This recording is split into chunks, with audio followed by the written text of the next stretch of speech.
গহীন অরণ্যের মাঝে রয়েছে প্রায় ১৫০ বছরেরও বেশি একটি প্রাসাদ, যেই প্রাসাদে এখনো সভ্যতার কোনো ছোঁয়া পর্যন্ত পৌঁছায়নি। না আছে কোনো বিদ্যুৎ, না আছে কোনো গ্যাসের সুবিধা।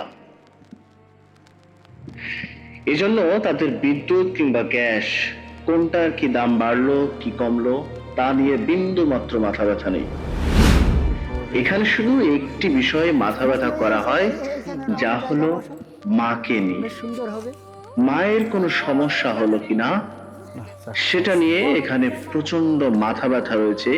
এই বাড়িটি যে নিয়ন্ত্রণ করছে বা যেই সন্তান দেখাশোনা করছে। পৃথিবীতে মা নিয়ে অনেক ধরনের পাগলামি রয়েছে। আমরা অনেক পাগলামি দেখেছি, শুনেছি অনেক পাগলামির কথা। এই যেমন ধরেন ঈশ্বরচন্দ্র বিদ্যাসাগরের কথা বলি। তিনি একবার প্রচন্ড ঝড়ের রাতে নদী পার হয়ে শুধুমাত্র মায়ের জন্য ফিরে এসেছিলেন বাড়ি। ঠিক তেমনি এই লোকটিও তার তার সম্পূর্ণ জীবন উৎসর্গ করে দিয়েছেন মায়ের জন্য। তিনি একাকিত্ব বেছে নিয়েছেন শুধুমাত্র তার মায়ের জন্য। যদিও তিনি ভিডিওতে সেটা স্বীকার করতে চায়নি, কিন্তু আমরা বিভিন্ন লোকের মাধ্যমে সেটা জানতে পেরেছি কেন তিনি এই একাকিত্ব জীবন বেছে নিলেন। এইসব সম্পর্কে আমরা জানবো আজকের এই ভিডিওতে, এবং মায়ের জন্য তিনি আরো কি কি ধরনের পাগলামি করেছেন জীবনে সেটাও আমরা এই আজকের ভিডিও গল্পের মাধ্যমে জানতে পারবো। তো বন্ধুরা, চলেন আজকের ভিডিওতে চলে যাওয়া যাক।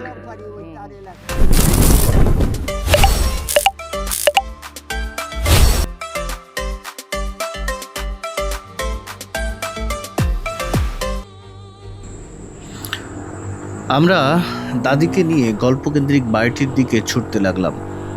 আমি, আমার চাচতো ভাই এবং চাচতো ভাইয়ের ওয়াইফ, এই কয়েকজন মিলেই রওনা দিলাম সেই গল্পকেন্দ্রিক বাড়িটির দিকে। আমার দাদির বয়স প্রায় ১০০ বছরের বেশি, এবং আমরা যে মাকে নিয়ে আজকে যে গল্পটি বলছি সেই মায়ের বয়সটিও ১০০রও অধিক বয়স। এখনও তেনারা বেঁচে আছেন এবং খুবই ভালোভাবেই বেঁচে রয়েছেন বলা যায়, এবং তাদের শরীরে তেমন কোনো রোগ ব্যাধি আল্লাহর রহমতে নেই। আজকের যুগে যেই সব রোগ ব্যাধি যেমন ডায়াবেটিক্স, হাই প্রেশার, এটা ওটা, এদের মধ্যে সেই রোগগুলো আল্লাহর রহমতে নেই বলা যায়। বয়স্ক মানুষ হোক কিংবা বাচ্চা মানুষ অথবা যে কোনো বয়সের মানুষই হোক না কেন, সুস্থ থাকার জন্য সবচেয়ে বড় জরুরি বিষয় হচ্ছে মানসিক সুস্থতা। আর মানসিক সুস্থতা আসে তখনই যখন পরিবারের সবাইকে একসাথে পাওয়া যায় এবং সবাইকে হাসি খুশি অবস্থায় পাওয়া যায়। আর ঠিক একইভাবেই এনারাও সেই একই অবস্থার মধ্য দিয়ে যায়। যখন তাদের পরিবারের সবাই খুব কাছে থাকে তখন তাদের শরীর এবং মন সবকিছুই সুস্থ থাকে। কিন্তু যখন তাদের পরিবারের কেউ অসুস্থ থাকে বা কোনো ধরনের দুঃসংবাদ পায়, তারা খুবই চিন্তিত হয়ে পড়ে এবং অসুস্থ হয়ে যায়। আর ঠিক এই কারণেই ওই লোকটি কখনো বিয়ে করেননি, নিঃসঙ্গ পথ বেছে নিয়েছেন যেন মায়ের কোনো অসুবিধা না হয়, মা যেন কখনো নিঃসঙ্গ না হয়, অথবা বউ শাশুড়ি যেসব ঝামেলা বর্তমান যুগে, সেসব ঝামেলার মধ্য দিয়ে মাকে যেন না যেতে হয়। এজন্যই তিনি নিঃসঙ্গ জীবন বেছে নিয়েছিলেন। যায় যায় দিন, হ্যাঁ যায় যায় দিন। আর ওই যে কিছুদিন আগে আমাদের ফরিদপুর থেকেই একটা কাগজ বেরোয়ছিল, হ্যাঁ আলপিন, সেটা বোধহয় ফরিদপুর থেকেই বেরোয়ছিল, সাপ্তাহিক একটা কাগজ। তা আমাদের অবস্থা হয়েছে ওই যায় যায় দিন আর আলপিন, ওই দুইটা পত্রিকার মতোই হয়েছে। আপনার বাবা মারা গেছে তাও কতদিন? ও অনেক দিন, তখন আমার ১.৫-২ বছর বয়স। হ্যাঁ, আমার মারও অনেক ত্যাগ, সেই হিসেবে আমার ত্যাগ নাই, তবু ওই ভোগান্তিতে। হ্যাঁ, আমার তখন ১.৫ বছর। আমার বড় ভাই ছিল, হ্যাঁ বড় ভাই ছিল, সে বোধহয় বাদশা মুন্সির বড়ও হইতে পারে। ওই যে সত্তার সাহেব ছিল বাদশা মুন্সির বড়জন, মজনু মুন্সি ডাক না, তার বয়সী বোধহয় ছিল। মা এইখানে আইসে বাদশারে হয়তো ২ বছরের কোলে দেখছে। ছোট। হ্যাঁ। আর ওই মজনু কাকা, বাদশা কাকা, ওনার কাছেই মাঝে মাঝে থাকতো ছোটবেলায়, অর্থাৎ দাদি। হ্যাঁ, ওই বাদশা কাকার মা, নাগরের দাদি, উনি ওই ছোটবেলায় এখানে রাইখে যাইতো। হয়তো বাদশার বয়স 2 বছর আর মজনু মিয়ার বয়স হয়তো 4.5-5 বছর। এই জন্যে ওই উনার খুব বাধক ছিল। হ্যাঁ, যেমন ওই মজনু মুন্সি ঢাকাতে আসলেই ওনার কাছে চলে আসতো। তারপরে আর বাদশাও তো ওনারে ও বৌদি কইতো না, সে কইতো দিদি, নয় কইতো কি যে দাদি, এই বলতো বাদশা মুন্সি। হ্যাঁ, মানে আগে হলো কি এই 2 পরিবারের ভিতর ভালো সৌহার্দ্য ছিল, মানুষের মনও ভালো ছিল। আবার মানিক মুন্সি, আফতাজউদ্দিন মুন্সি আর আইনউদ্দিন মুন্সি, ওনরা হইল 3 ভাই, নাগরের দাদারা। আর আমার যে দাদা ছিল ওনরা নাকি 5 ভাই ছিলেন। তা মরতে মরতে শেষে ওনরা 2 জন ছিল। আর যে 3 ভাই তারা ওই অবিবাহিত কালেই মারা গেছে। তা আমার যে দাদা, সেও আবার ওই কয় ভাইয়ের মধ্যে মাইজে ছিল। এই জন্যে ওই আফতাজউদ্দিন মুন্সি মাইজা আর এই মাইজের সাথে একটা সম্পর্ক ওইভাবেই ছিল। আবার ওই যে টুঙ্গি পাড়ার, হ্যাঁ, ওই যে আমিন মিয়া সাহেবের ওই শেখ বাড়ির ওহিদ মিয়া সাহেব ছিলেন, তিনিও তাগো ভাইয়ের মধ্যে মাইজে ভাই ছিল।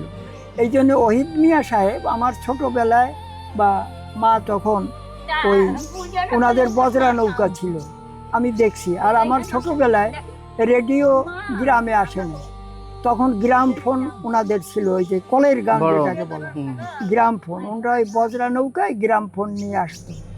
আর ওহিদ মিয়া সাহেব মাই দেখছে, সে তখন তার স্ত্রী ছিলেন না। ওহিদ মিয়া সাহেবের ওই যে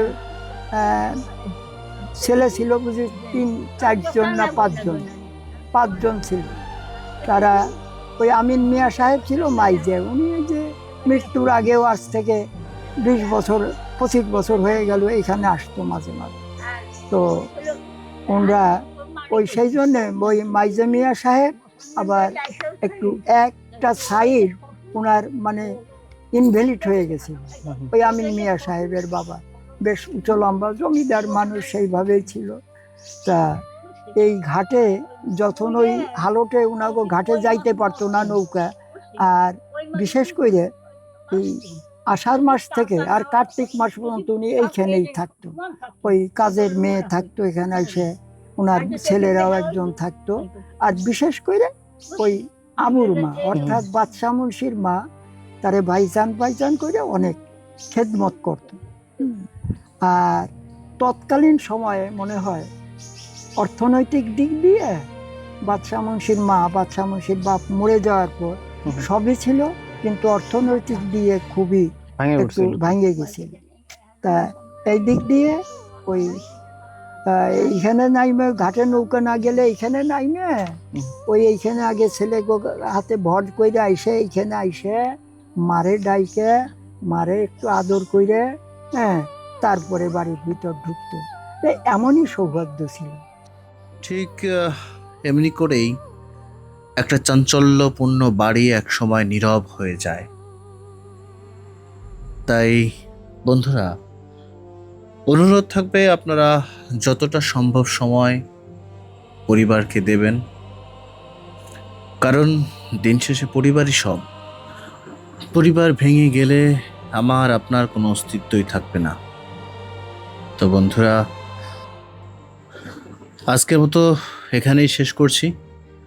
দেখা হবে পরের ভিডিওতে, অন্য কোনো সময়, অন্য কোনো স্থান, অন্য কোনো মুহূর্তে। ততক্ষণ পর্যন্ত ভালো থাকবেন, পরিবারের সাথেই থাকবেন। ধন্যবাদ সবাইকে।